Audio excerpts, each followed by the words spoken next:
देखिए, आज की क्लास हम संविधान का एक नया पार्ट 3 जो बहुत ही एग्जाम पॉइंट ऑफ व्यू के से भी बहुत इंपॉर्टेंट है, और किसी भी एग्जाम में अगर 10 क्वेश्चन अगर कॉन्स्टिट्यूशन से पूछे जाते हैं तो लगभग 3 क्वेश्चन आप देखेंगे कि आप FR से आपको मिलेंगे। तो FR शुरू करने वाले हैं फंडामेंटल राइट्स या मौलिक अधिकार या मूल अधिकार। ठीक है, सब रेडी, स्टार्ट करें।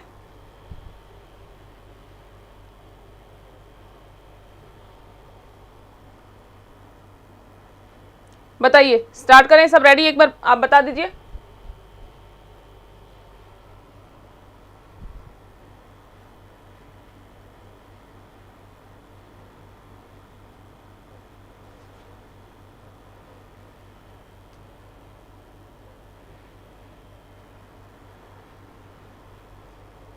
ओके, देखिए, मौलिक अधिकार आज की क्लास में डिस्कस नहीं होंगे। इवन हम आज की क्लास में ये डिस्कस करेंगे कि अधिकार क्या होते हैं, क्योंकि देखिए, कोई चैप्टर अगर आप पढ़ना शुरू कर रहे हैं जिसका नाम क्या है, मौलिक अधिकार, तो मौलिक अधिकार की लिस्ट पढ़ने से पहले हमें जरूरी है कि हम ये देखें कि अधिकार क्या होते हैं। देखिए, जब कोई भी इंसान जन्म लेता है तो 3 अधिकार उसे जन्म के साथ ही मिलते हैं। कौन कौन से अधिकार? एक तो जीवन जीने का अधिकार। जीवन जीने का अधिकार हमें जन्म के साथ ही मिल जाता है, जिसको कोई बाउंड नहीं कर सकता है, कोई भी कानून या फिर कोई राष्ट्र या कोई भी। जीवन जीने का अधिकार हमें जन्म के साथ प्राप्त होता है। दूसरा है संपत्ति का अधिकार, और क्योंकि देखिए, प्रकृति ने जितना प्रकृति हमारे आसपास है उसमें से कुछ हिस्सा हमारा भी है उसमें, इसलिए संपत्ति का अधिकार हमें जन्म के साथ प्राप्त होता है। और तीसरा है स्वतंत्रता का अधिकार, कि हर मनुष्य स्वतंत्र पैदा होता है। जॉन लॉक ने भी यही कहा है कि व्यक्ति स्वतंत्र पैदा होता है। इस तरह से ये तीनों राइट्स वो राइट्स हैं जो हमें जन्म के साथ मिलते हैं। लेकिन बहुत सारे राइट्स हैं जिनको अलग अलग कैटेगरी में डिवाइड किया गया है। जो हमें कुछ अधिकार है जो हमें समाज देता है, कुछ हमें कानून देता है। तो उस जो प्रकार हैं अधिकारों के, उनको समझने से पहले ये जरूरी है कि हम ये समझें कि अधिकार क्या है। क्योंकि देखिए, अगर आपसे कोई और कुछ ना पूछकर कि कुछ किसी चीज पर डिस्कस ना करे और आपसे ये पूछे कि अधिकार क्या होता है, तो आपका सबसे पहले तो ये कंसेप्ट क्लियर होना चाहिए कि अधिकार क्या होते हैं। क्योंकि आप जब पढ़ेंगे कि समानता का अधिकार, स्वतंत्रता का अधिकार, शोषण के विरुद्ध अधिकार, अलग अलग टाइप के अधिकार पढ़ेंगे, तो एक जनरल वे में देखिए आपके दिमाग में आपको पता होगा कि अधिकार क्या होता है। लेकिन जरूरी है कि हम उनसे व्यवहार में समझ सकें, बता सकें कि आखिर जो हम हमारे थॉट प्रोसेस में डिजाइन करते हैं कि ये अधिकार होता है, मुझे ये करने का राइट है, मुझे ऐसे जीने का राइट है, मुझे इस तरह का समानता का राइट है, ये सब राइट है। तो हमें स्पेसिफिक क्लियरिटी होनी चाहिए कि आखिर ये जो अधिकार है वो होते क्या हैं। सॉरी। देखिए, सबसे पहले एक सिंपल सी डेफिनेशन, एक क्लियर कट डेफिनेशन इसकी पढ़ते हैं, ताकि शुरुआत में ही हमारी इसको लेकर इसकी डेफिनेशन को लेकर इसकी जो इसका अर्थ है उसको लेकर एक क्लियरिटी हो। तो आप ये डेफिनेशन जितने भी जैसे थिंकर्स ने डेफिनेशन दी है, या आसपास हम जो परिस्थितियां देखते हैं, उन परिस्थितियों की वजह से ये डेफिनेशन आपको बताई जा रही है। ये स्पेसिफिक ऐसा नहीं है कि किसी एक ही थिंकर ने ये डेफिनेशन दी है। जो भी हम समाज में परिस्थितियां हैं और थिंकर्स ने जिस तरह से इसको डिफाइन किया है, या फिर जिस तरह से हम अधिकारों की प्रकृति को देखते हैं, तो ये एक जिस्ट निकल कर आता है कि इस तरह से हम अधिकार को परिभाषित कर सकते हैं कि देखिए, अधिकार किसी व्यक्ति या समूह को कुछ करने की स्वतंत्रता है। क्या है कि अधिकार किसी व्यक्ति या समूह को कुछ करने की स्वतंत्रता है जो कानूनी या नैतिक रूप से स्वीकृत होता है। क्या कहा है मैंने कि कोई भी व्यक्ति या फिर कोई समूह उसको किसी तरह की फ्रीडम है, या फिर एक ये समझ लीजिए कि एक ऐसी परिस्थिति उसके पास है जिसमें वो अगर कुछ करता है तो उसे, अगर कोई एक्ट वो करता है, कोई काम करता है, कुछ कोई भी एक्टिविटी जो उससे खुद से जुड़ी है, समाज से जुड़ी है, किससे भी जुड़ी है, कि कोई भी व्यक्ति की या कोई भी समूह की इस तरह की किसी परिस्थिति में कोई भी एक्टिविटी है या फिर कोई स्वतंत्रता है जो कानूनी या नैतिक रूप से स्वीकृत हो, उसको राइट के तौर पर आप, अधिकार के तौर पर आप देख सकते हैं। इसे आप इस तरह से समझ सकते हैं कि अधिकार व्यक्ति के वे विवेकपूर्ण दावे हैं जिन्हें समाज और राष्ट्र स्वीकार करता है। ये आप नोट डाउन कर लें।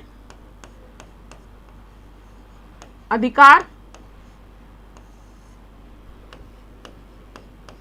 व्यक्ति के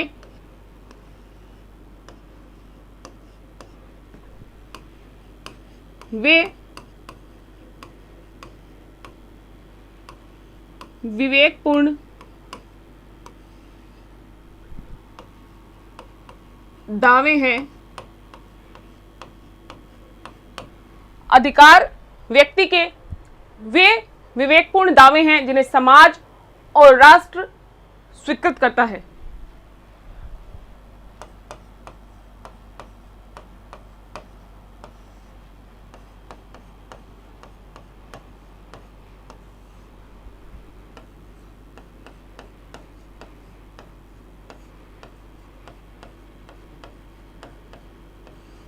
राष्ट्र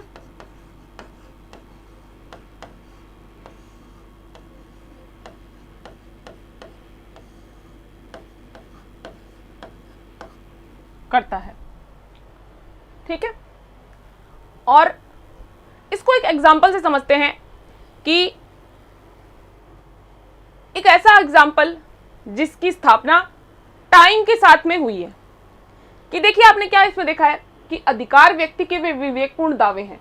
तो जो ये टर्म है विवेकपूर्ण दावे, तो उनको कौन सी वो चीजें हैं जो वो विवेकपूर्ण दावे हैं और उनको समाज के द्वारा या फिर राष्ट्र के द्वारा स्वीकार किया गया है, तो इसके एग्जाम्पल हम अभी डिस्कस करेंगे। देखिए एक एग्जाम्पल है समानता। क्या है?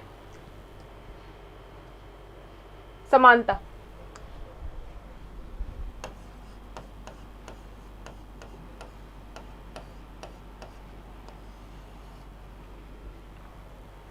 आप इतिहास देखते हैं कि अलग अलग दौर में लोगों के साथ कभी किसी के साथ जाति के आधार पर भेदभाव किया गया है, किसी के साथ लिंग के आधार पर। तो जैसे कि आप देखते होंगे कि प्राचीन समय में भी और अभी वर्तमान समय में भी कि किसी के साथ ये शब्द प्रयोग किया जाता है कि ये इस जाति से है तो ये नहीं कर सकता है या फिर इस चीज को नहीं छू सकता है। मतलब कि ये जाति का जो उदाहरण है ये स्पष्ट करता है कि सभी समाज की जातियों को समानता के दृष्टिकोण से नहीं देखा गया है। क्या किया गया कि स्पेसिफिक किसी जाति को निम्न वर्ग का बना दिया गया है, किसी जाति को उच्च वर्ग का बना दिया गया है, और ये क्या दर्शाता है कि ये असमानता है, इस जो दृष्टिकोण में समानता नहीं है। और ये जो असमानता का दृष्टिकोण है, और इसके साथ ही हम दूसरे एग्जाम्पल के तौर पर आप देख सकते हैं कि जैसे एक जाति का आधार है असमानता के लिए कि जाति के आधार पर असमानता देखी गई है, और इसी तरह लिंग के आधार पर भी असमानता को हम देखते आ रहे हैं। इसका मतलब ये है कि जैसे समझ लीजिए समय के साथ हर समय में जैसे कि महिला वर्ग है या फिर ये किन्नर वर्ग है, इस तबके से जुड़ा होने के कारण इनके साथ हिंसा करना, इनका शोषण करना।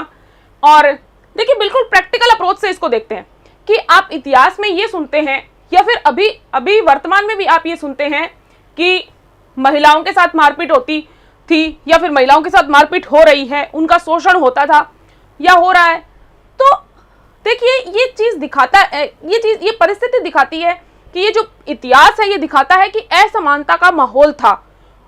तो देखिए आपने कभी ये सुना है कि कभी भी इतिहास में ये सुना है, कभी भी आपके सामने एक भी घटना ये आई है कि पुरुष वर्ग के साथ में मारपीट होती थी, महिला वर्ग के द्वारा उसका शोषण किया जाता था। कभी ये सुना गया है आपके साथ? तो समाज में चाहे एक स्पेसिफिक वर्ग के द्वारा दूसरे, एक लिंग के द्वारा दूसरे लिंग का, या फिर कि एक पुरुष वर्ग के द्वारा महिला वर्ग का, या फिर पुरुष और महिला वर्ग के द्वारा किन्नर वर्ग का, या फिर आप देख सकते हैं कि समानता के अगर नजरिए से देखें तो जो चाहे राजतंत्र था, चाहे अभी लोकतंत्र है, राजतंत्र के समय जो राजा हुआ करते थे उनके द्वारा सबके साथ, और लोकतंत्र अगर है तो लोगों के साथ, दूसरे लोगों के साथ आप देखते हैं कि समानता नहीं बरती गई, या फिर पुरुष के द्वारा महिलाओं के साथ, किन्नर के साथ, महिला पुरुषों के द्वारा किन्नर वर्ग के साथ, इस तरह से आप देखते हैं कि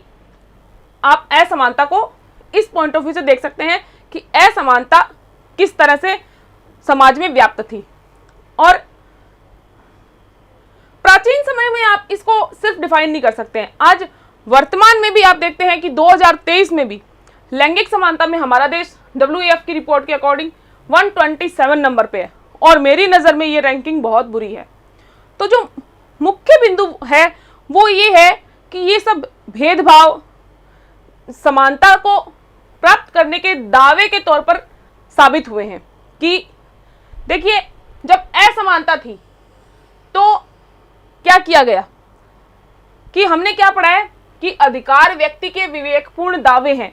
विवेकपूर्ण दावे, इसका मतलब यही है कि जब मनुष्य ने अपनी थॉट प्रोसेस उसकी डेवलप हुई, और जब उसने आसपास की जो कंडीशंस थी उनको एब्जॉर्व करना शुरू किया कि क्या सही है, अपने विवेक से ये जानने की कोशिश की कि क्या सही है और क्या गलत है। तो देखिए, जो ये कि हमने अधिकारों को इस तरह से परिभाषित किया है, तो अधिकार समाज के विवेकपूर्ण दावे हैं। तो देखिए, ये जो टर्म है विवेकपूर्ण दावे, इसका मतलब ये है कि जब असमानता और भेदभाव स्पेसिफिक वर्ग के साथ किया गया तो इस वर्ग की विवेकपूर्ण मांग क्या थी, कि समानता की मांग। देखिए क्या लिखा हुआ है कि विवेकपूर्ण दावे हैं। तो विवेकपूर्ण दावे क्या हुआ, विवेक ने काम किया कि हाँ हमारे साथ असमानता हो रही है, तभी तो समानता की मांग की गई। तो समानता क्या है, एक विवेकपूर्ण मांग है।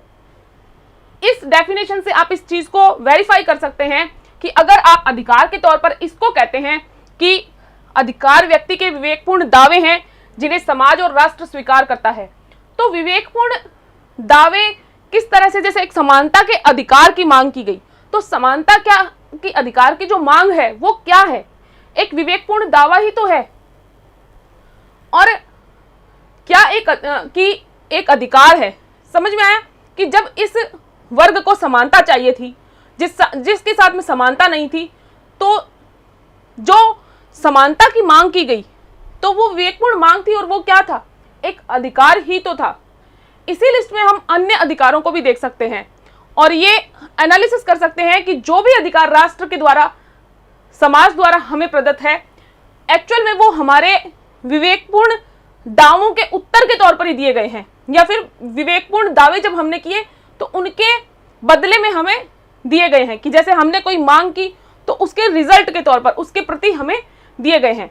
और इसके आगे ये जितने भी अधिकार हैं, जो कानूनी अधिकार हैं या नैतिक कोई भी हो सकते हैं, जो कि व्यक्ति के सर्वांगीण विकास के लिए आवश्यक है। ठीक है, तो कुछ थिंकर्स हैं जिन्होंने अधिकार को अलग अलग टाइप से डिफाइन किया है, तो उनको हम अभी डिस्कस करते हैं। अभी तक सब क्लियर? बताइए, सबको सब समझ में आ रहा है अभी तक क्लास में?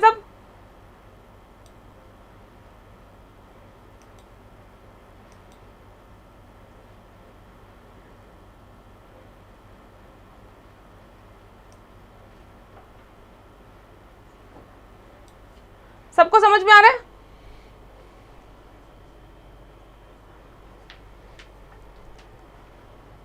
देखिए, अधिकार पे इतना ये सब डिस्कशन करने के बाद में हम ये कह सकते हैं कि अधिकार व्यक्ति के जीवन में बहुत बड़ा एक स्थान रखते हैं, क्योंकि अधिकारों के बिना किसी भी पर्सन के व्यक्तित्व का विकास संभव नहीं है। मानव के पूर्ण विकास के लिए अधिकार जरूरी हैं, और ये जरूरी है कि वो अधिकार इस तरह से हो कि एक पर्सन उनका उपयोग कर सके, मतलब कि राज्य और समाज उसे मान्यता दे। और जब राज्य की मान्यता उनको मिल जाती है तो कि मतलब ये है कि कोई ऐसी स्थितियां कि मानव के पूर्ण विकास के लिए ये परिस्थितियां हैं, क्या हैं, जो अधिकार हैं ये मानव के विकास के लिए परिस्थितियां हैं जो कि बहुत आवश्यक हैं। और इसका महत्व तब ये है जब मनुष्य इनका उपयोग कर सके। देखिए, आपको अगर राइट्स दे दिए गए हैं, कुछ परिस्थितियां हैं जिनमें कुछ स्पेसिफिक कंडीशंस की, स्पेसिफिक कुछ करने की, कुछ बनने की आपको जरूरत है, तो आपको राइट दे दिया गया कि हाँ आप ये अधिकार आपको दिया जाता है। लेकिन ये महत्वहीन है जब तक आपको उसका आप यूज ना कर सके, उसका उपयोग ना कर सके। तो इनका महत्व तब ही है जब मनुष्य इनका उपयोग कर सके और राज्य और समाज इनको मान्यता दे। इसी में से आप जिस तरह से हमने समानता पढ़ा है, इसी में से एक है स्वतंत्रता। जैसे ही इसे राज्य की मान्यता मिल जाती है, स्वतंत्रता जो है, हमें स्वतंत्रता जीवन के साथ मिलती है। लेकिन अगर हम उसे समाज में रहकर और हमारे विकास के तौर पर अगर यूज करना चाहते हैं तो जरूरी है कि उस स्वतंत्रता को स्पेसिफिकली सरकार के द्वारा, राज्य के द्वारा मान्यता दी जाए। राज्य अगर उसे मान्यता देगा तो वो अधिकार का रूप ले लेगी। जो स्वतंत्रता की स्थिति है जिसमें हम उत्पन्न होते हैं, उसको अगर राज्य मान्यता दे देगा तो वो अधिकार में कन्वर्ट हो जाएगी। लेकिन इसका मतलब ये नहीं है कि अधिकारों की उत्पत्ति राज्य द्वारा होती है। अधिकार तो पैदा समाज में पैदा होते हैं, लेकिन राज्य क्या होता है, इनको मान्यता देता है। देखिए, ये अगर क्वेश्चन पूछा जाता है कि अधिकारों की उत्पत्ति क्या राज्य से होती है, तो ये इसका आंसर ना होगा। क्योंकि देखिए, समाज में राइट्स पैदा होते हैं, समाज की जो मांगे होती हैं, और वो मांगे ऐसे नहीं है कि कोई उच्छृंखलता भरी हो या कैसी भी हो, ऊट पटांग, या फिर किसी और को उनसे नुकसान हो सकता हो, ऐसी मांगे नहीं होनी चाहिए। जब समाज की विवेकपूर्ण जो मांगे हैं वो अधिकार के तौर पर राज्य द्वारा उनको मान्यता दी जा सकती है, तो अधिकार समाज में पैदा होते हैं और उनको राज्य द्वारा मान्यता दी जाती है। इसके साथ ही कुछ थिंकर्स हैं जिनकी डेफिनेशंस अगर आप लिखना चाहें तो लिख भी सकते हैं कि अधिकार के बारे में क्या डेफिनेशन दी है। तो लास्की की डेफिनेशन ये है कि अधिकार मानव जीवन की वे परिस्थितियां हैं जिनके बिना सामान्यतः कोई व्यक्ति पूर्ण विकास नहीं कर सकता है।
विकास नहीं कर सकता है।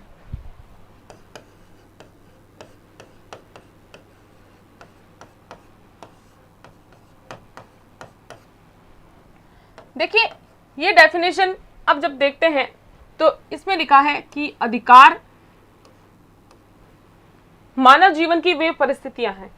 तो देखिए, जो ये परिस्थितियां शब्द यूज किया गया है वो बहुत सही यहां पर प्रयोग किया गया, क्योंकि देखिए, एक स्पेसिफाई किसी राइट का नाम यहां पर नहीं लिखा गया है कि मानव जीवन की में स्वतंत्रता वो है जिसके बिना विकास नहीं किया जा सकता, या समानता वो है जिनके बिना मनुष्य अपना पूर्ण विकास नहीं कर सकता है, या फिर कोई धर्म की स्वतंत्रता, या फिर शोषण के विरुद्ध अधिकार, या फिर ऐसे कोई स्पेसिफाई नहीं किया गया है कि इसके बिना व्यक्ति पूर्ण विकास नहीं कर सकता है। जबकि यहाँ पे शब्द प्रयोग किया गया है परिस्थितियां। देखिए इसका मतलब ये है कि हर तरह की परिस्थितियां होनी चाहिए, समानता भी होनी चाहिए। मतलब परिस्थितियां कौन सी, कि परिस्थितियां वो अधिकारों को डिनोट करने के लिए ये शब्द का प्रयोग किया गया है कि मानव जीवन की वे परिस्थितियां हैं जिनके बिना सामान्यतः कोई व्यक्ति पूर्ण विकास नहीं कर सकता है। इसका मतलब ये है कि परिस्थितियों का मीनिंग ये है कि समानता भी होनी चाहिए, स्वतंत्रता भी होनी चाहिए, हर तरह की स्वतंत्रता, अभिव्यक्ति की, धर्म की, सामाजिक, आर्थिक, राजनीतिक, सब तरह की स्वतंत्रताएं मनुष्य के पास होनी चाहिए। क्योंकि अगर ये सब परिस्थितियां, या फिर आप कह सकते हैं ये सब अधिकार अगर मनुष्य के पास नहीं होंगे तो वो पूर्ण विकास नहीं कर पाएगा। देखिए जो मौलिक अधिकार देने का हमारे संविधान में जो मोस्ट प्रोबेबली जो रीजन है, जो इसका नाम ही आप देखते हैं कि फंडामेंटल राइट्स है, तो वो यही है ताकि इनके द्वारा राष्ट्र के सब लोग अपना सर्वांगीण विकास कर सके। इसी तरह एक राइटर और हैं बोसांके ने ये कहा है कि अधिकार वह मांग है जिसे समाज स्वीकार करता है और राज्य लागू करता है।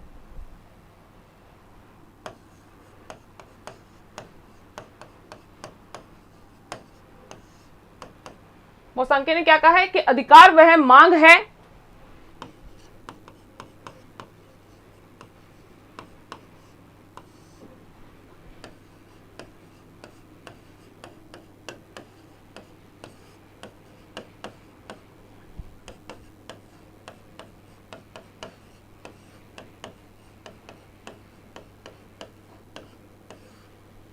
जिसे समाज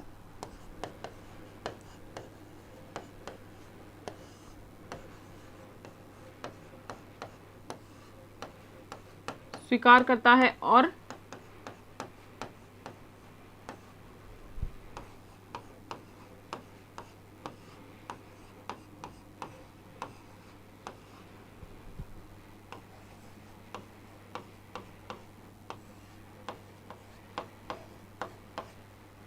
राज्य लागू करता है। देखिए ये डेफिनेशन एक बहुत बड़ा कंसेप्ट क्लियर करती हुई आपको दिखेगी कि अधिकार वह मांग है। ठीक है, यहां तक तो समझ में आता है कि क्या, कि अधिकार एक मांग हो सकते हैं, ठीक है, और राज्य द्वारा वो लागू किए जाएंगे। लेकिन आप ये चीज देखिए कि जिसे समाज स्वीकार करता है, इसका मीनिंग क्या है। देखिए इसका मीनिंग ये है कि जो अधिकार राज्य के द्वारा राष्ट्र में नागरिकों को या व्यक्तियों को दिए जाते हैं, वो ऐसा नहीं है कि स्पेसिफिक किसी एक इंसान को दिए जाएं। अधिकार जब दिए गए हैं तो वो सबको ही तो दिए गए हैं। हालांकि उनमें ये आप वेरिएशन देख सकते हैं कि कुछ हैं जो नागरिकों को है और कुछ व्यक्तियों को है।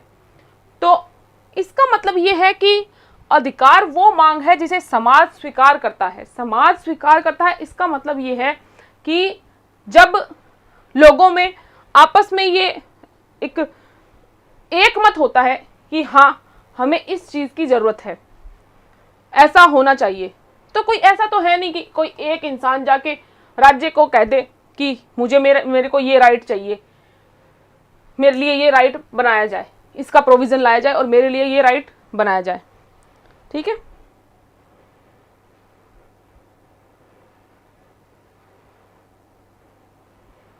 तो जब एक पूरा समाज कुछ परिस्थितियों को कि अधिकार के रूप में स्वीकार करता है कि हाँ ऐसा होना चाहिए, जैसे कि हमने समानता का भी एग्जाम्पल पढ़ा, तो वो एक पूरे समाज के द्वारा ही तो स्वीकार किया गया था कि हाँ इस तरह से समानता होनी चाहिए। एक पूरे समाज ने ही तो ये बात की है कि हाँ समानता होनी चाहिए, स्वतंत्रता होनी चाहिए। तो एक समाज के द्वारा, पूरे समाज के द्वारा ये मांग की गई है। ऐसा नहीं है कि कोई स्पेसिफिक एक ही पर्सन ने ये मांग की हो। तो इसका मतलब ये है कि अधिकार सबसे पहले पूरे समाज के द्वारा स्वीकार किए जाते हैं। पूरे समाज का एक मत होता है, और जब समाज पूरी एक मत पर किसी बात पर एक मत हो जाता है, उसके बाद में राज्य द्वारा उसको लागू किया जाता है।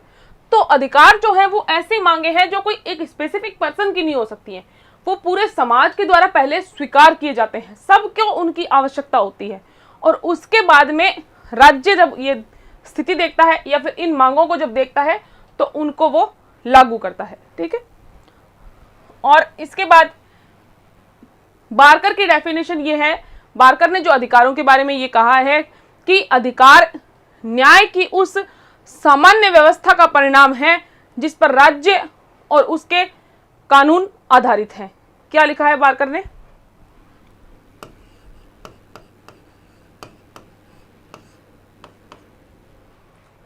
कि अधिकार न्याय की उस सामान्य व्यवस्था का परिणाम है।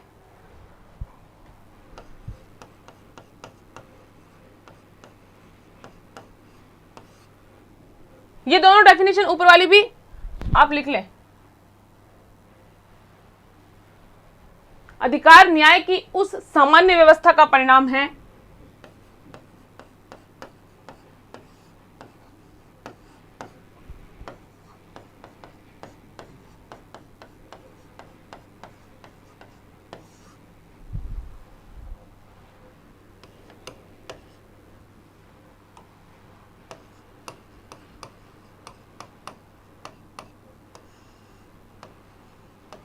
व्यवस्था का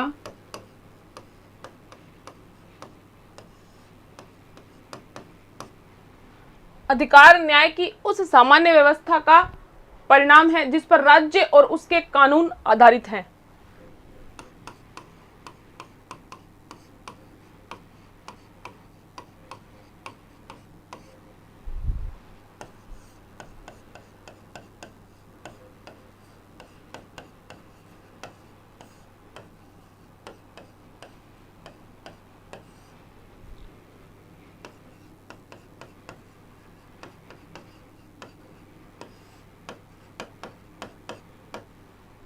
ठीक है, ये नोट कर लीजिए।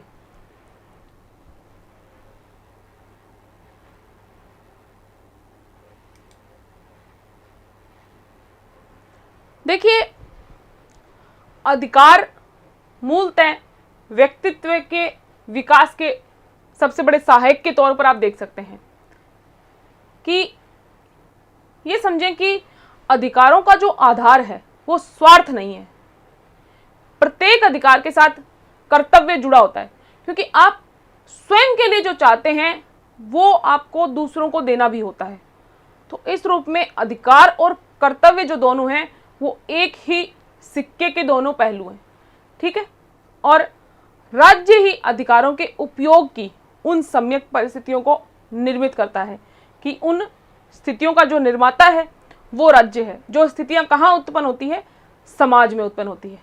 तो अब आगे हम देखते हैं कि अधिकार जैसे कि हम समझ चुके हैं, तो अब हमें ये पता होना चाहिए कि अधिकार कौन कौन से अधिकार होते हैं और कितने प्रकार के अधिकार हमें देखने को मिलते हैं। ठीक है, जनरली अधिकारों को दो भागों में विभाजित किया गया है, नैतिक अधिकार और कानूनी अधिकार। दो पार्ट कौन से हैं?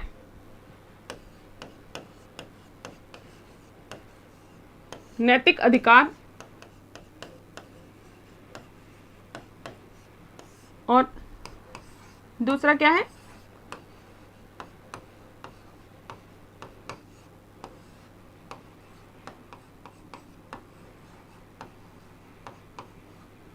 कानूनी अधिकार। तो अब हम वन बाय वन देखेंगे कि नैतिक अधिकार क्या होते हैं और कानूनी अधिकार क्या होते हैं। देखिए, नैतिक अधिकार वो अधिकार हैं जिनका रिलेशन किसी भी पर्सन के जो हमारा नैतिक आचरण है मानव का उससे रिलेटेड होते हैं। किससे रिलेटेड होते हैं? कि हाँ, नैतिक अधिकार किससे रिलेट करेगा? कोई भी ह्यूमन बीइंग है उसका जो आचरण है, नैतिक आचरण जो है उससे वो रिलेट करता है। और बहुत सारे थिंकर्स तो ऐसे हैं जो इस जो नैतिक अधिकार हैं उनको अधिकार के रूप में स्वीकार ही नहीं करते हैं। क्योंकि देखिए, आप ये देखते हैं कि जो नैतिक अधिकार हैं उनको राज्य रक्षित नहीं करता है। मीन कि जैसे किसी के कोई नैतिक अधिकारों का हनन हो गया, कि जैसे किसी ने किसी का कि कोई ऐसा काम कि इसने मुझसे तमीज से बात नहीं की या मुझे तू कह के बात की, तो इन सब चीजों को आप देखेंगे कि जो इथिकल वैल्यूज जो हैं उनको आप राज्य द्वारा प्रवर्तित नहीं करा सकते हैं। और इनको क्या बताया गया है धर्मशास्त्रों में, जनमत के द्वारा, और जो आत्मिक चेतना है लोगों की उनके द्वारा स्वीकृत किया जाता है, राज्य के द्वारा नहीं। और राज्य से इनका कोई संबंध भी नहीं है। हम सिर्फ इनको देखते हैं कहाँ से, इनको ये हम पाते हैं धर्मशास्त्रों से, हमारी जो खुद की थॉट प्रोसेस है, आत्मिक चेतना है उनसे, और जो हमारा समाज है उसमें हम इनको उत्पन्न देखते हैं और इनको स्वीकार देखते हैं, लेकिन राज्य के द्वारा इसको स्वीकार नहीं किया जाता है। अब सेकंड देखते हैं कि ये भी है कि जब कोई नैतिक अधिकार, जैसे कि अन्य कोई अधिकार हैं जो राज्य के द्वारा हमें दिए गए हैं, उनका अगर हम पालन नहीं करते हैं या फिर उनका कोई हनन किया जाता है किसी के द्वारा, और जिसको पालन करने की ड्यूटी दी गई है वो नहीं कर रहा है उस तरह से, तो बाकायदा दंडित किया जा सकता है।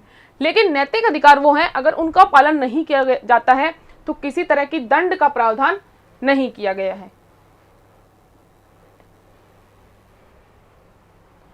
तो सेकंड है लीगल राइट्स, कानूनी अधिकार। कानूनी अधिकार वो अधिकार हैं जिनकी व्यवस्था कौन करता है?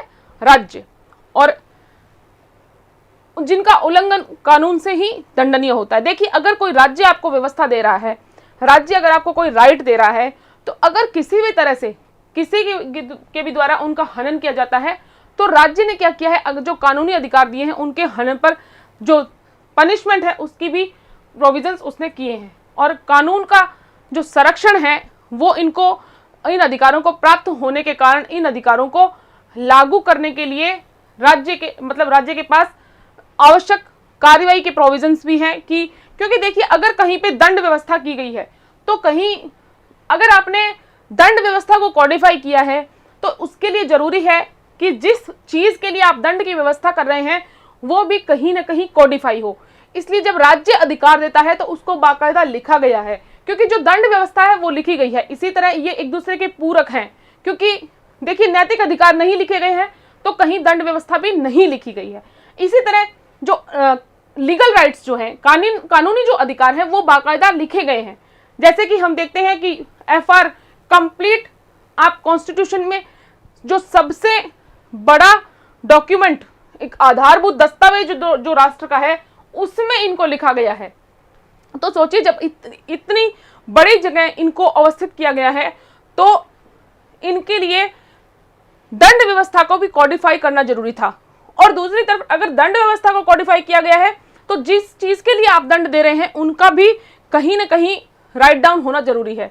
तो इस तरह से कानूनी अधिकार क्या होते हैं, वो राज्य द्वारा लागू किए जाते हैं और बाकायदा राज्य उनके लिए जो दंड व्यवस्था है उसको कॉडिफाई करती है, क्योंकि जो राज्य ने जो अधिकार दिए हैं वो स्वयं उनको कॉडिफाई किए हुए हैं। और संविधान जिन अधिकारों को देता है वो कानूनी अधिकार के अंतर्गत आते हैं। और हम देखते हैं कि भाग 3 में मौलिक अधिकारों का वर्णन मिलता है। देखिए, संविधान का इसे जो ये भाग 3 है इसको क्या कहा जाता है? मेग्ना कार्टा, भारत का मेग्ना कार्टा इसको कहा जाता है। जो ये FR का पार्ट है उसको क्या कहा जाता है? मेग्ना कार्टा। मेग्ना कार्टा पे हमने डिस्कस जब संवैधानिक इतिहास पढ़ा था तब भी किया था। मेग्ना कार्टा क्या है? इसका मतलब होता है कि ये एक ऐसा डॉक्यूमेंट था, 1215 में इंग्लैंड के राजा थे किंग जॉन, उन्होंने इसको जारी किया था। और ये एक ऐसा डॉक्यूमेंट था जिसमें पहली बार मौलिक अधिकारों की बात की गई थी। और इसी कारण भारत का जो संविधान है वो भारत में पहला डॉक्यूमेंट है जो मूल अधिकारों को बताता है, इसलिए इसको मेग्ना कार्टा कहा जाता है। क्योंकि जो मेग्ना कार्टा था, पहले क्या था, मूल अधिकारों से जुड़ी हुई कोई डिस्कशन कहीं पे नहीं था, लेकिन जब मेग्ना कार्टा जारी किया गया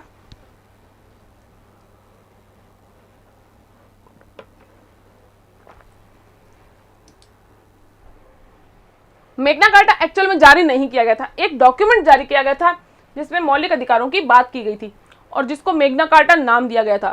तो अगर कोई डॉक्यूमेंट मौलिक अधिकारों की व्यवस्था करता है तो उसको मैग्ना कार्टा की संज्ञा दी जाती है, क्योंकि मैग्ना कार्टा क्या था, मौलिक अधिकारों की व्यवस्थाओं को लिए हुए एक डॉक्यूमेंट था।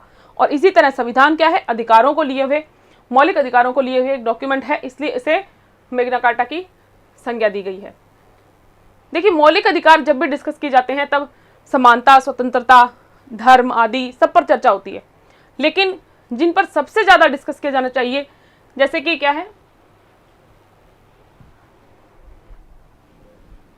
आर्टिकल 12, 13, 31 ए, बी, सी,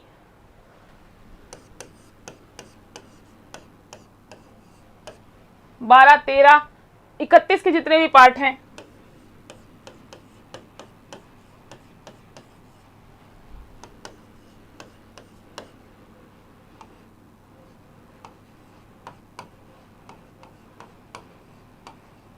इन आर्टिकल्स की जनरली जब मौलिक अधिकार पढ़े जाते हैं तो उपेक्षा कर दी जाती है। आपको सबको अभी अगर किसी को भी उठा के पूछा जाए कि समानता का अधिकार कहाँ है, स्वतंत्रता का अधिकार कहाँ है, या फिर आर्टिकल 14 में क्या है, 15 में क्या है, 16 में क्या है, सब आप स्पेसिफाई बता सकते हैं कि इनमें ये है।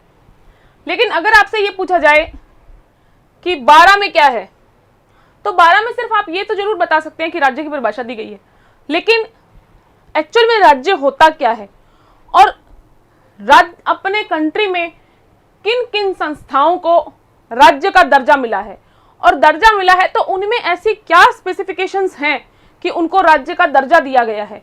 दूसरी बात, 13 में विधि परिभाषित है, न्यायिक पुनरावलोकन का राइट है, लेकिन किस तरह से 13 में बहुत सारे सिद्धांत हमें पढ़ने को होते हैं, बहुत सारे वेवियर ऑफ राइट्स है और आच्छादन का सिद्धांत है, ऐसे करके बहुत सारे सिद्धांत 13 में हमें देखने को मिलते हैं।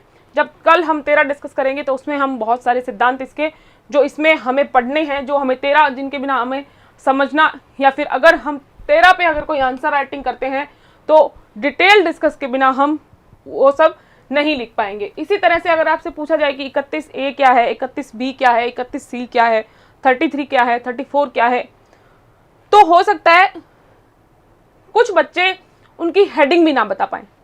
तो हम मौलिक अधिकारों पर डिस्कशन करेंगे, लेकिन मैं चाहती हूं कि हम इन पर भी डिटेल में डिस्कस करें। देखिए, मूल संविधान जो था उसमें 7 मौलिक अधिकार थे, जिसमें से एक मौलिक अधिकार कम हो गया, और ये आपके जानकारी में होना चाहिए कि ये एक अधिकार कम क्यों हो गया, ठीक है। और आप ये देखेंगे कि जो संपत्ति का अधिकार है वो कम हो गया है, कहां से, मौलिक अधिकारों से। एक सेकंड रुकिए।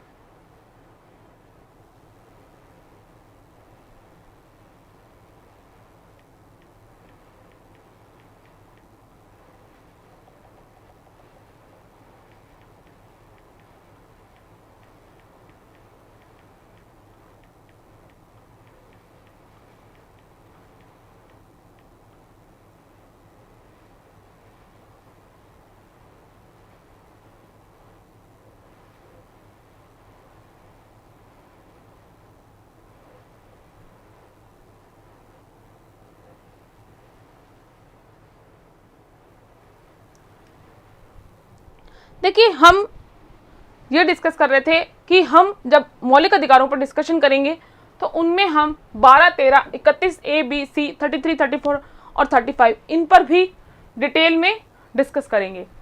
तो देखिए, जैसे कि हम देखते हैं कि समता का अधिकार, स्वतंत्रता का अधिकार, शोषण के विरुद्ध अधिकार, और इसी तरह से धार्मिक स्वतंत्रता का अधिकार, और सांस्कृतिक और शैक्षिक अधिकार, और संवैधानिक उपचारों के अधिकार।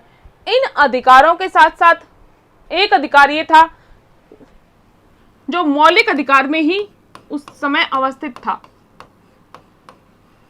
क्या मौलिक अधिकार था? संपत्ति का अधिकार।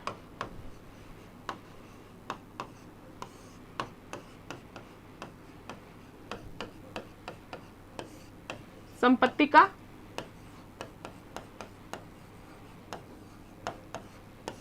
अधिकार। तो संपत्ति का जो अधिकार है उसको, इसका उल्लेख आर्टिकल 31 में था और इसको 44वें संविधान संशोधन द्वारा मौलिक अधिकार के रूप में समाप्त कर दिया गया। देखिए, लैंग्वेज को बहुत इफेक्ट होता है। अभी आपको मैंने एक लाइन कही कि मौलिक अधिकारों के रूप में इसको हटा दिया गया, और आप देखें कि एग्जाम में आप बहुत ध्यान से क्वेश्चन सॉल्व करें, क्योंकि देखिए जैसे कि आपने क्वेश्चन पढ़ा कि 44वें संविधान संशोधन द्वारा संविधान में से मौलिक अधिकार संपत्ति का अधिकार हटा दिया गया। क्या यह कथन सही है या नहीं कि 44वें संविधान संशोधन द्वारा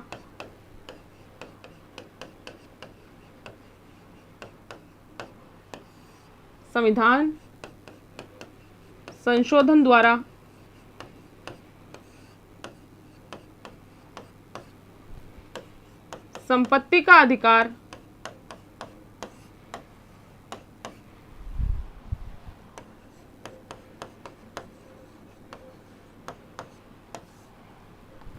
संविधान से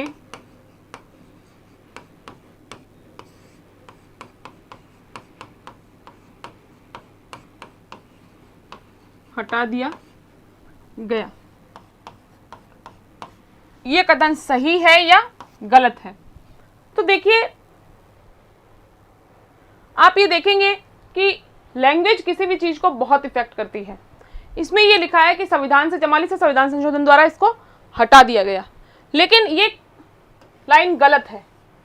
क्यों? क्योंकि मौलिक अधिकार, जो संपत्ति का मौलिक अधिकार था, उसको संविधान से नहीं हटाया गया था। उसको जो संविधान का मौलिक अधिकार वाला एरिया था वहां से हटा दिया गया था। तो इस तरह से जब क्वेश्चन आप पढ़ें तो इसको बहुत ध्यान से देखें, ठीक है, क्योंकि मौलिक अधिकार के रूप में इसको हटाया गया था, ना कि इसको संविधान से। और इसी संशोधन के द्वारा इस संविधान में आर्टिकल 300A जोड़कर संपत्ति के अधिकार को विधिक अधिकार बनाया गया था। पहले ये क्या था? मौलिक अधिकार था, और बाद में इसको क्या बना दिया गया? विधिक अधिकार।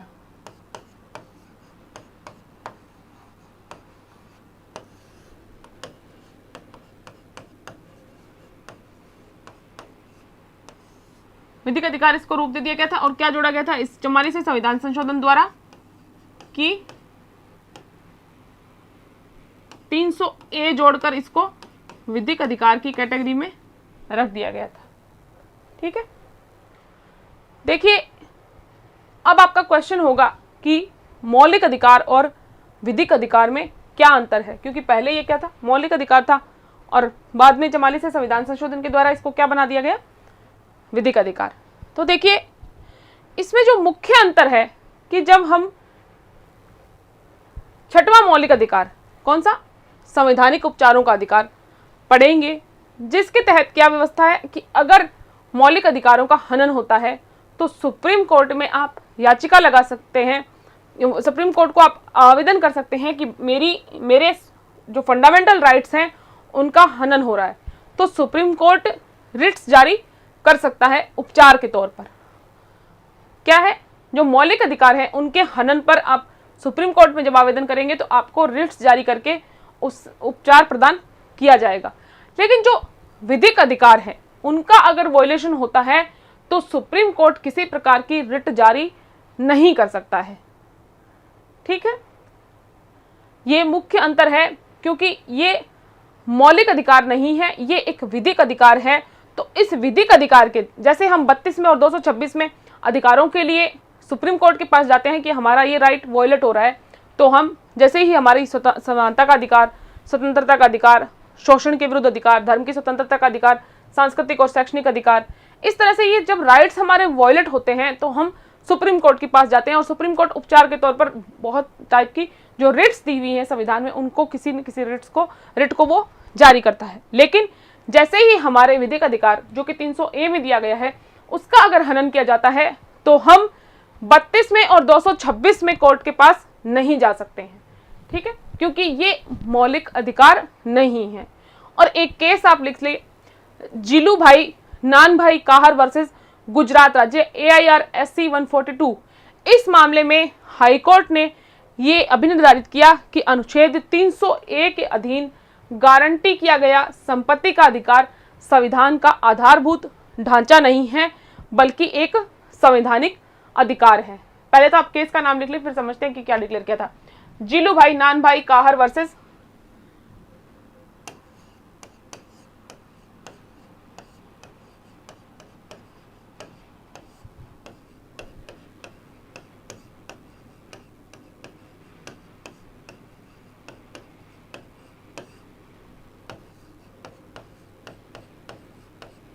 जीलू भाई नान भाई काहर वर्सेस गुजरात राज्य।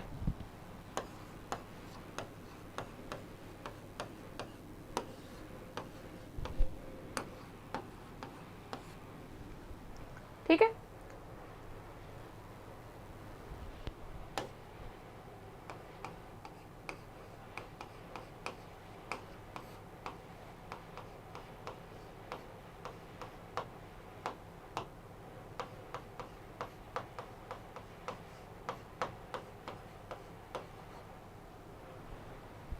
इसमें सुप्रीम कोर्ट ने क्या कहा था कि ये अभिनिर्धारित किया कि अनुच्छेद जो 300A के अधीन गारंटी किया गया संपत्ति का अधिकार संविधान का आधारभूत ढांचा नहीं है बल्कि ये एक संवैधानिक अधिकार है। तो अब जब ये चीज हम क्लियर कर चुके हैं कि फर्स्टली तो ये विधिक अधिकार है या फिर संवैधानिक अधिकार है, तो उपचारों के तहत हम इसमें मौलिक अधिकारों के उपचारों की तरह इनके उपचार के तहत की तरह दावा नहीं कर सकते हैं। तो अब सेकंड क्वेश्चन ये आता है कि संपत्ति के अधिकार को मौलिक अधिकारों में से हटाया क्यों गया। देखिए, इसका बहुत सिंपल सा एक रीजन था कि संपत्ति का अधिकार क्या था, मौलिक अधिकार था, और मौलिक अधिकार होने की वजह से उस समय जो सरकारी योजनाओं के लिए क्या था, जैसे सरकारी योजनाएं क्या है, जैसे पुल बनानी है, पटरियां बनानी है, या फिर कोई भी गवर्नमेंट को कोई ऐसा काम करना है जिसमें गवर्नमेंट को जमीन की जरूरत है और वो जमीन गवर्नमेंट को जनता से लेनी है, तो उससे क्या था कि सरकार उस भूमि का उपयोग करने में सक्षम नहीं थी, क्योंकि संविधान के तहत किसी भी व्यक्ति को मौलिक अधिकार से वंचित नहीं किया जा सकता है। इवन गवर्नमेंट भी मौलिक अधिकार से वंचित नहीं कर सकती है।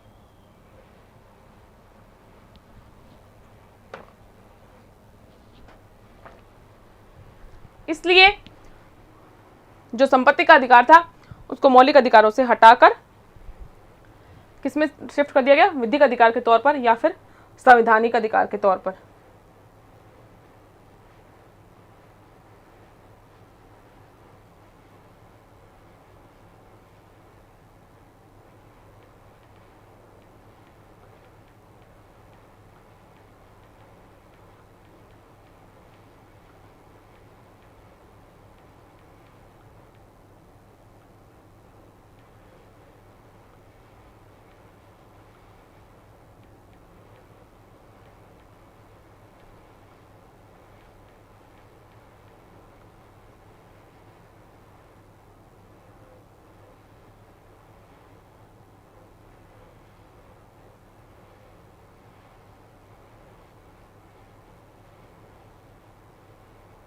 देखिए, इसकी सन को लेकर अभी मुझे कुछ कंफर्मेशन नहीं है, तो मैं आपको ये कंफर्म करके कि ये किस टाइम आया था मैं आपको कल कंफर्म करके बताऊंगी।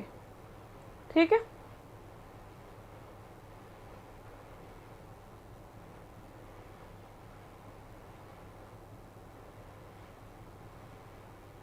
ठीक है, इसके बारे में हम कल बात करेंगे।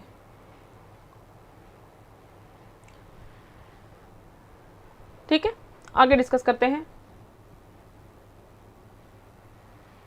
जो आर्टिकल 300A है, जिसमें संपत्ति के अधिकार को मौलिक अधिकार से हटाकर विधिक अधिकार का जो स्वरूप है वो दिया गया था, तो जो 300A है वो ये उपबंधित करता है कि कोई भी व्यक्ति विधि के प्राधिकार बिना अपनी संपत्ति से वंचित नहीं किया जाएगा। इसका मतलब समझते हैं कि राज्य को व्यक्ति की संपत्ति लेने का अधिकार प्राप्त है, क्योंकि देखिए ये बनाया ही इसीलिए गया था क्योंकि उस समय गवर्नमेंट को भूमि की जरूरत थी और मौलिक अधिकार संपत्ति का अधिकार होने की वजह से अगर गवर्नमेंट जमीन कब्जा रही थी या फिर जमीन ले रही थी, चाहे वो कंपनसेशन दे के ही क्यों ना ले, तो वो ले नहीं पा रही थी, जिससे रिलेटेड बहुत से वाद हमने पहले की क्लासेस में डिस्कस किया है। तो आप देखते हैं कि राज्य को, इसका मीनिंग ये है कि राज्य को व्यक्ति की संपत्ति लेने का अधिकार है, लेकिन ऐसा करने के लिए उसे किसी भी विधि से प्राधिकार प्राप्त होना चाहिए। क्योंकि देखिए आर्टिकल क्या कहता है कि विधि के प्राधिकार के बिना आप किसी को भी संपत्ति से वंचित नहीं कर सकते हैं। तो इसलिए जरूरी है कि जब आप किसी की संपत्ति लेते हैं या कोई भी ऐसा एक्ट करते हैं तो आपके पास में बाकायदा विधि का प्राधिकार होना चाहिए, और कार्यपालिका के आदेश द्वारा किसी भी व्यक्ति की संपत्ति को उसकी संपत्ति से वंचित नहीं किया जा सकता है। राज्य ऐसा केवल विधायी शक्ति के प्रयोग द्वारा ही कर सकता है, कार्यपालिका शक्ति के द्वारा ये एक्ट नहीं किया जा सकता है, वो विधि के प्राधिकार में नहीं आएगा। विधि के प्राधिकार में कौन आएगा? जब विधायिनी शक्ति के द्वारा बाकायदा जब कार्य किया जाएगा तब ही विधि के अधिकार के प्राधिकार के तहत गवर्नमेंट के द्वारा संपत्ति में किसी तरह की दखलंदाजी की जा सकती है। जो आर्टिकल 300A है, ये जो है संरक्षण क्या देता है? नागरिक व अनागरिक दोनों को समान रूप से प्राप्त है, मतलब व्यक्ति को भी है और नागरिक को भी है, मतलब जो आउट ऑफ इंडिया यहाँ से कोई होता है उसको भी प्राप्त है और यहाँ के नागरिकों को भी। और जैसे कि हम कॉन्स्टिट्यूशन के जो FR में हम कुछ देखते हैं कि कुछ राइट्स हैं जो हमें राज्य के विरुद्ध प्राप्त हैं और कुछ हमें पर्सन के विरुद्ध प्राप्त हैं, उसी तरह से जो ये आर्टिकल है 300 जो है ये राज्य के विरुद्ध संरक्षण प्रदान करता है, व्यक्ति के विरुद्ध नहीं। देखिए इसको आप अच्छे से समझे कि जो 300 में जो ये बात कही गई है कि जो आर्टिकल 300 में जो राइट दिया गया है संपत्ति का अधिकार, वो राज्य के विरुद्ध अधिकार है। क्योंकि देखिए अगर आपकी संपत्ति, आपका कोई विधि के प्राधिकार के बिना अगर गवर्नमेंट आपकी जमीन एक्वायर करती है तो आप कहाँ पे आएंगे, किस में आएंगे?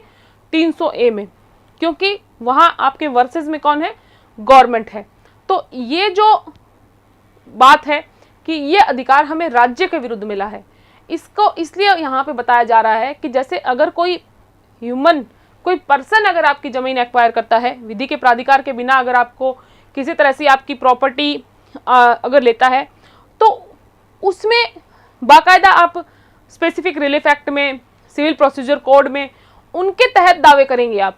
लेकिन जो 300A है वो आपको राज्य के विरुद्ध अधिकार देता है। जो 300A में जो राइट आपको दिया गया है वो राज्य के विरुद्ध है, ना कि व्यक्ति के विरुद्ध। कि राज्य के विरुद्ध आपको संरक्षण प्रदान करता है कि राज्य आपकी हर किसी तरह से भूमि एक्वायर नहीं कर सकता है।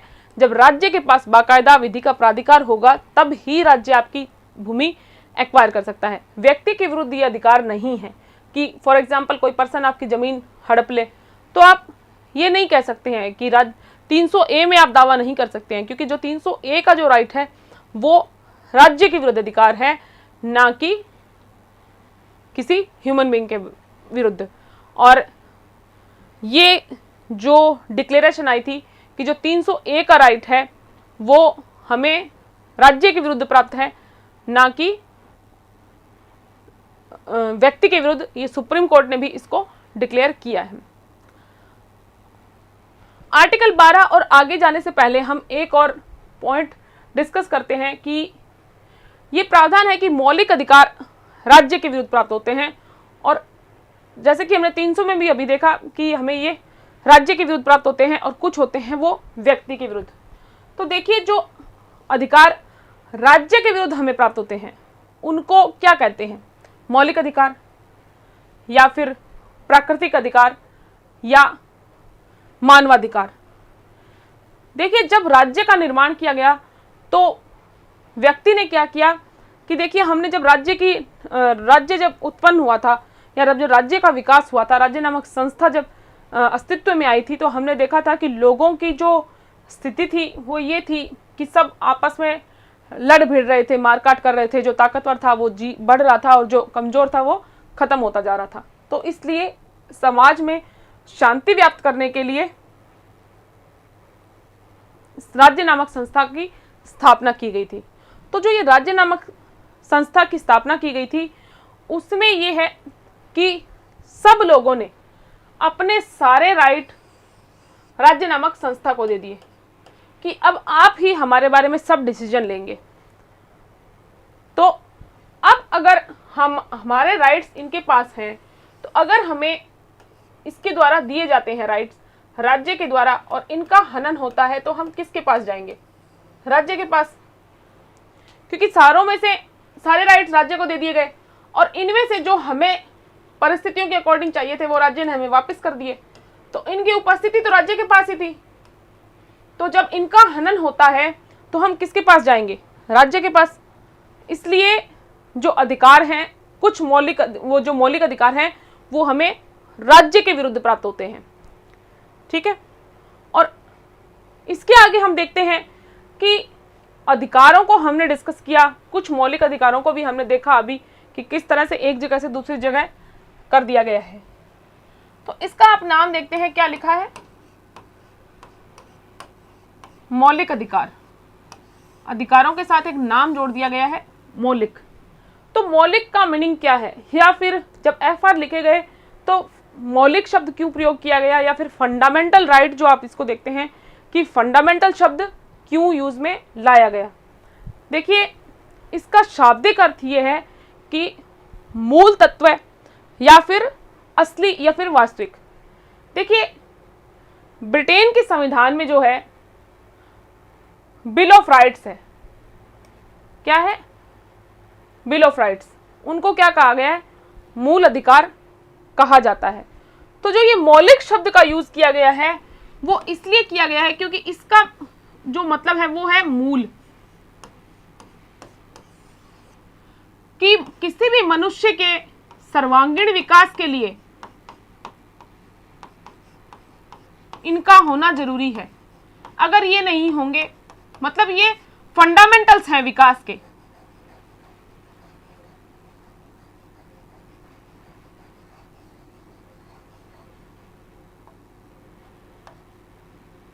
क्या है?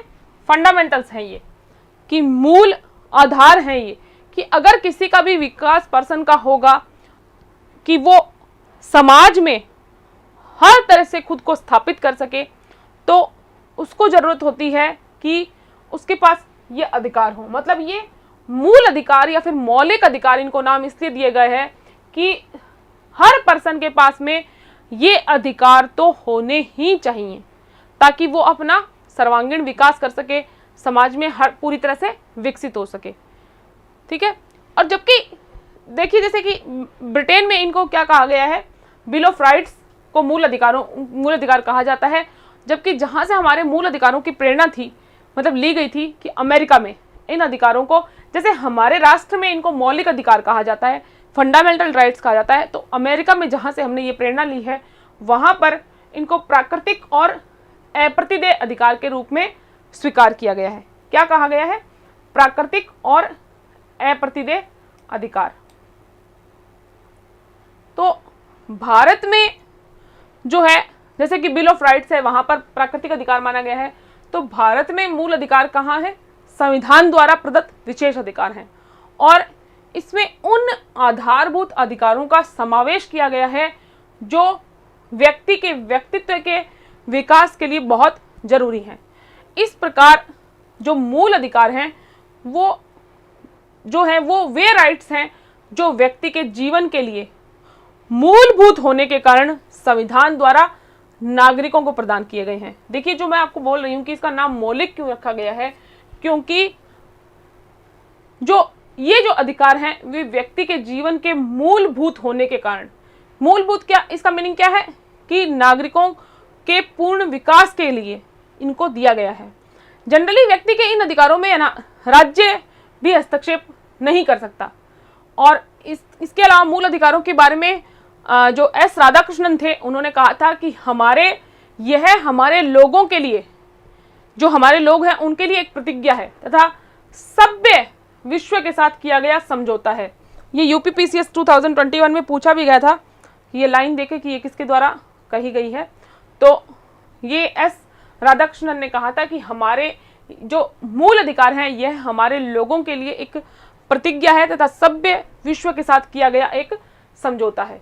और देखिए, भारत के संविधान में जितना वास्ट डिटेल में FR को बताया गया है उतना डिटेल में वर्ल्ड के किसी और संविधान में इनको नहीं बताया गया है। ठीक है, और भाग जो 3 है हमारा, वो अमेरिकी संविधान के जो मूल अधिकार है, वहां पर जो बिल ऑफ राइट्स है उनसे प्रेरित है।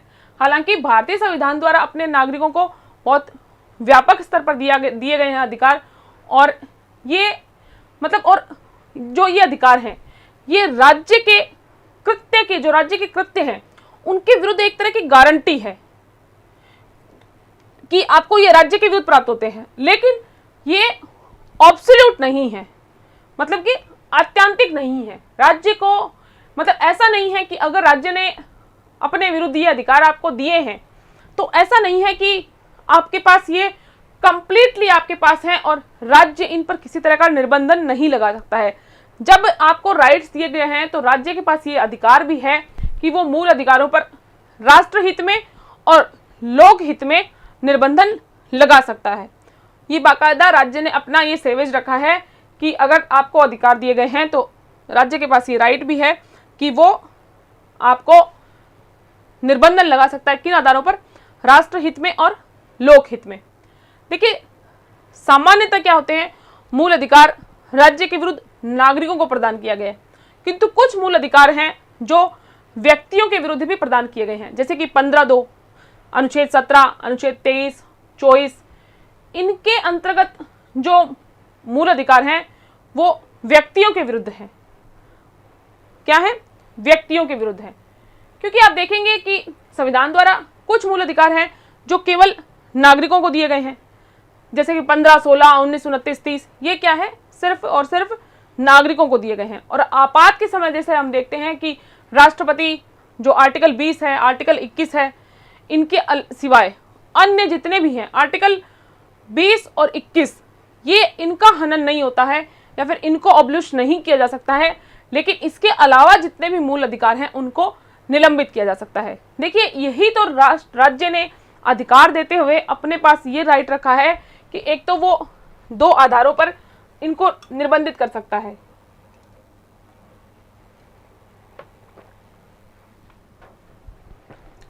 और इसके साथ ही जो आपात स्थिति है, जिसमें 359 जो आर्टिकल है उसके तहत क्या है, राज्य के पास राइट क्या है कि वो 19 और 20 को छोड़कर अन्य सभी राइट्स को निलंबित कर सकता है। और भारतीय संविधान ने जितने मूल अधिकार में दिए हैं उनकी प्रकृति क्या है? सकारात्मक और नकारात्मक दोनों तरह के अधिकार हमको दिए गए हैं। कि नागरिकों को प्रदत्त जैसे स्वतंत्रताएं हैं, जैसे कि 19 में है, 25 से 28 में है, ये क्या है?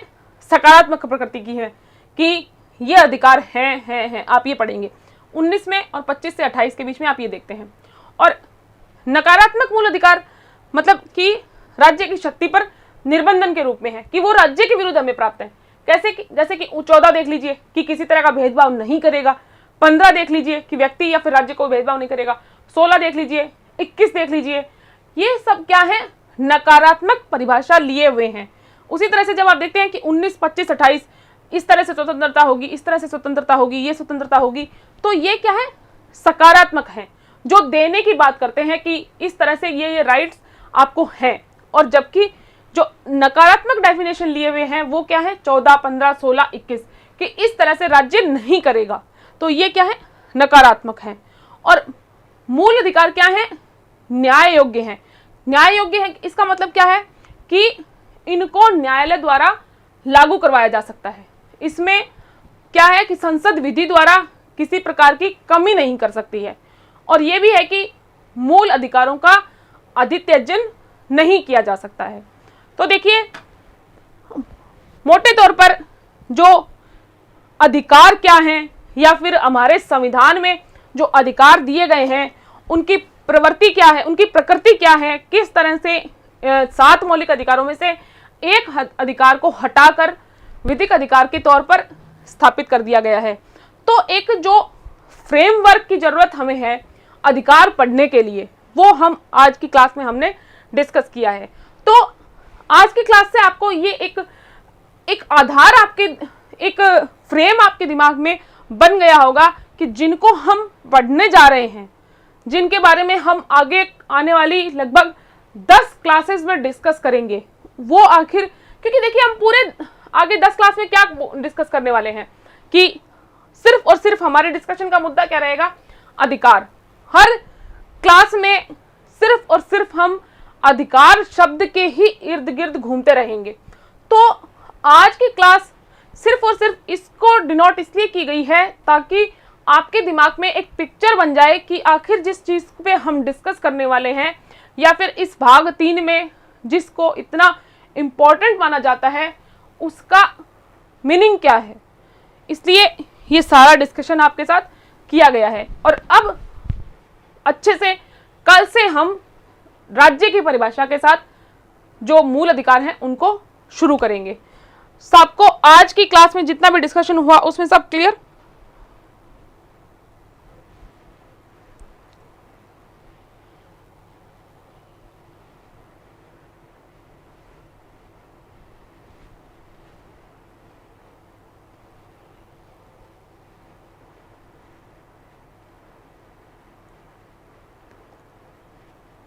बताइए।